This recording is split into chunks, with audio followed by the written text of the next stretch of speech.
Kita ke informasi lainnya, Saudara. Buntut pemberian abolisi pada Menteri Perdagangan 2015-2016, Thomas Lembong, 9 importir swasta terdakwa kasus korupsi impor gula mengajukan permohonan penghentian semua proses hukum.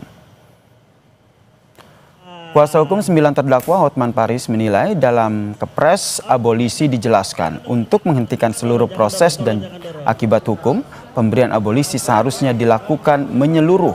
Pasalnya para pengusaha yang menjadi terdakwa yang menjalankan tugas dari Tom Lembong yang waktu itu menjabat sebagai Menteri Perdagangan.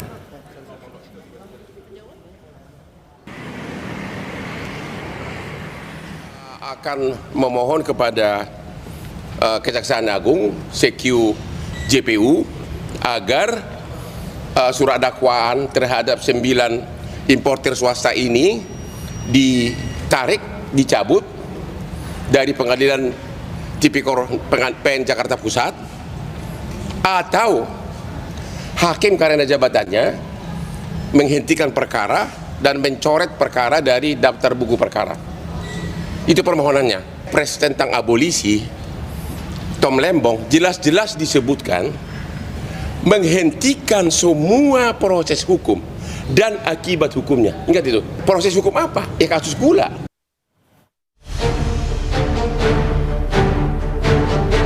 Pertimbangan persetujuan DPR RI tentang pemberian abolisi terhadap saudara Tom Lembong.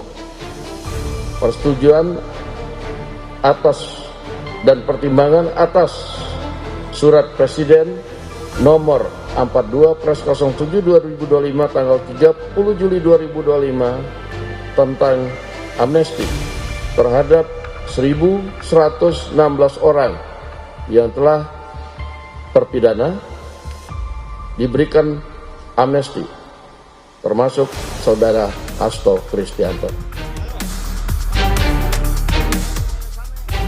Hasto Kristianto telah bebas dan proses hukumnya dihentikan usai mendapatkan amnesti dari Presiden Prabowo Subianto.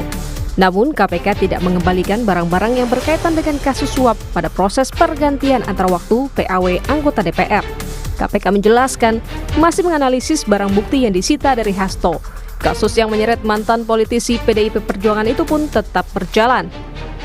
Amnesti itu kan tidak menghapus atau menghilangkan tindakan yang sudah dilakukan. Jadi tindakannya tetap ada, tetap terbukti bersalah. Hakim juga menyatakan demikian. Namun memang atas tindakan tersebut kemudian diberikan pengampunan. Ya. Jadi yang hilang itu hukumannya, bukan tindakan yang dilakukan. Penyidik masih melakukan analisis terhadap barang-barang yang disita sebagai barang bukti ya. Karena dalam perkara ini juga masih berjalan, ada beberapa pihak lainnya yang juga sudah ditetapkan tersangka oleh KPK.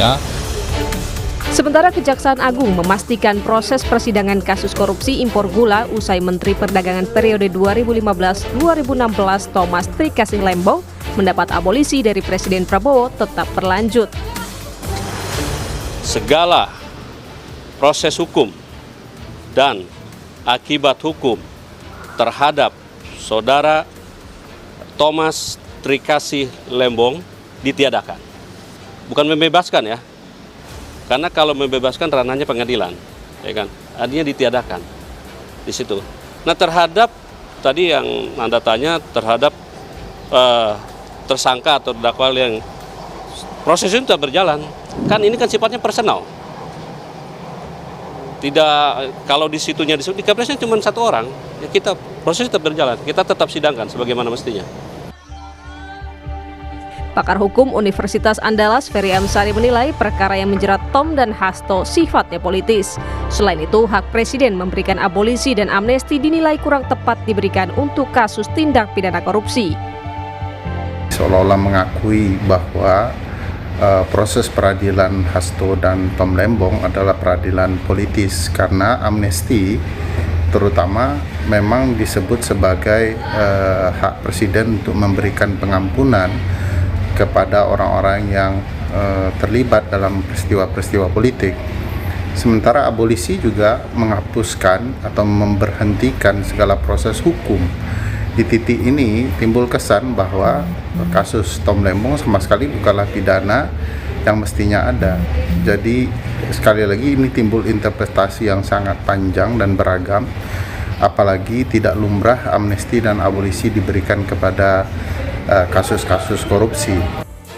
Usai bebasnya Tom Lembong, Pengadilan Tipikor tak menghentikan peradilan bagi 9 terdakwa di kasus korupsi impor gula. Begitu pula pasca bebasnya Hasto Kristianto, pengusutan kasus suap PAW Harun Masiku terus berjalan. Tim Liputan, Kompas TV.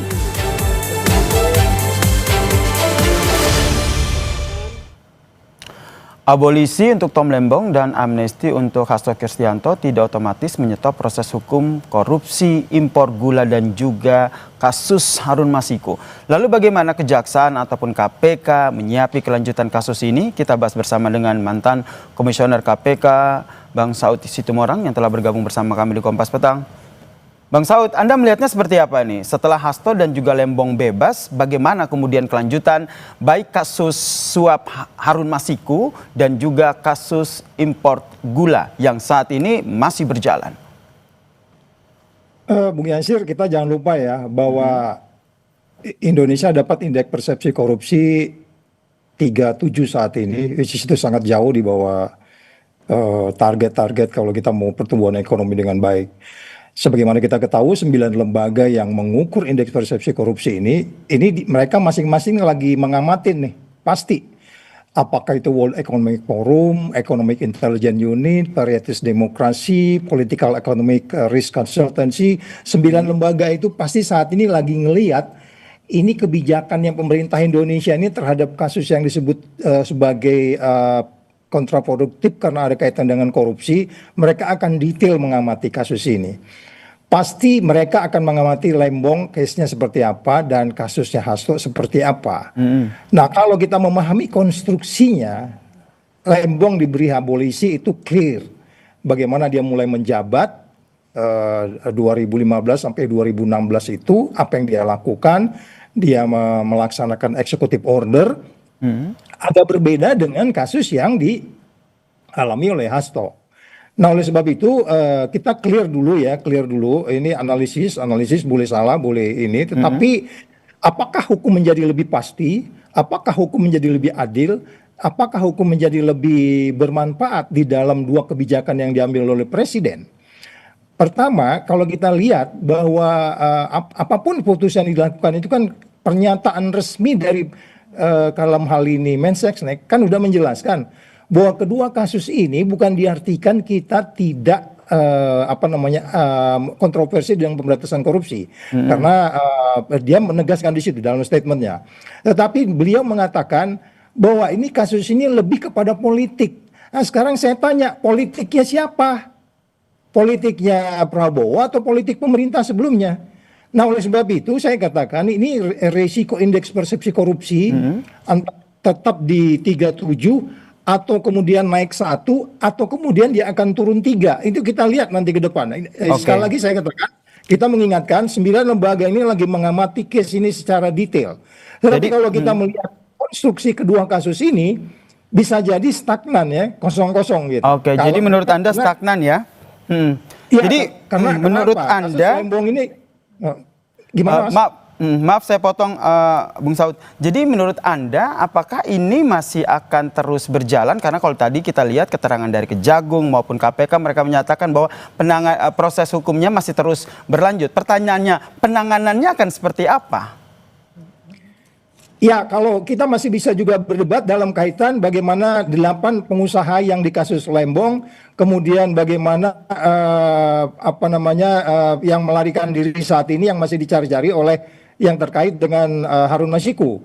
Jadi sekali lagi kalau peristiwa pidananya, saya selalu mengatakan, saya menegaskan peristiwa pidana dalam kaitan yang kita sebut sebagai menghalangi penyidikan atau apapun yang disebut terkait dengan suap, itu juga kan sebenarnya kaitannya dengan apa yang disebut oleh varietas demokrasi. ketika itu kan KPU itu sudah diperintahkan oleh MA untuk melaksanakan putusan bahwa DPP PDI boleh menentukan siapa saja, which is itu tidak dijalankan oleh KPU, kemudian terjadilah peristiwa suap itu. Nah, bukan berarti kemudian tidak ada suapnya, tetapi sebab akibatnya yang menurut saya kembali lagi kalau kita lihat ke depannya. Untuk kasus Hasto tentu Harun Masiku dia akan masih dalam proses lebih lanjut, tetapi untuk kasus Gula 9 itu masih dipertanyakan. Itu yang saya bilang kembali lagi, kita harus duduk baik-baik menjelaskan, jangan lupa supaya dunia internasional bisa melihat, oh ini loh bahwa pertimbangan bisnis is bisnis. Karena kalau kita lihat 9 yang ditunjuk untuk melaksanakan import gula, which is memang dalam sejarahnya kita tidak pernah kekurangan gula, itu memang perdebatannya cukup panjang. Tetapi saya kembali menekankan, kita minta hakim yang melihat ini nanti supaya tidak lagi dipengaruhi oleh framing. Anda Yasir kalau lihat persidangan Tom Lembong itu hakimnya sangat-sangat memihak.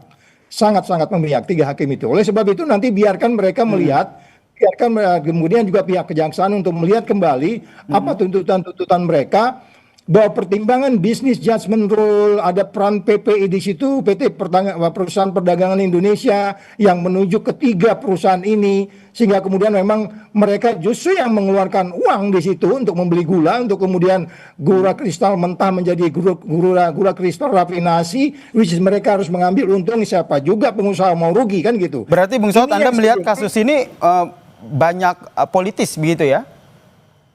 Oh iya, dari awal kita udah nggak ragu tentang itu. Saya untuk kasus Hasto aja, walaupun saya nggak ragu poltoid pidana, tapi cara kita mengadili Hasto ini udah favoritisme, ini politik, itu nggak ada keraguan di situ. Cuman kan kita sekarang bagaimana menjelaskan kepada dunia internasional bahwa kita mengadili kedua kasus ini betul-betul perform, sehingga kemudian keadilan, kepastian dan kemanfaatannya menjadi lebih menimbulkan kepercayaan buat dunia internasional, dalam hal ini transparansi internasional, sehingga nggak terganggu terhadap indeks persepsi korupsi. Kita harus lebih hati-hati untuk what next-nya, sehingga kemudian hukum yang pasti, hukum yang adil, hukum yang bermanfaat itu bisa kita pertanggungjawabkan gitu Mas Yasir. Oke, hukum yang adil, hukum yang bermanfaat. Kita lihat ya langkah seperti apa yang selanjutnya diambil oleh baik KPK maupun Kejagung terkait dengan kasus ini. Terima kasih Bang Saud Situmorang telah bergabung bersama kami di Kompas Petang. Salam sehat.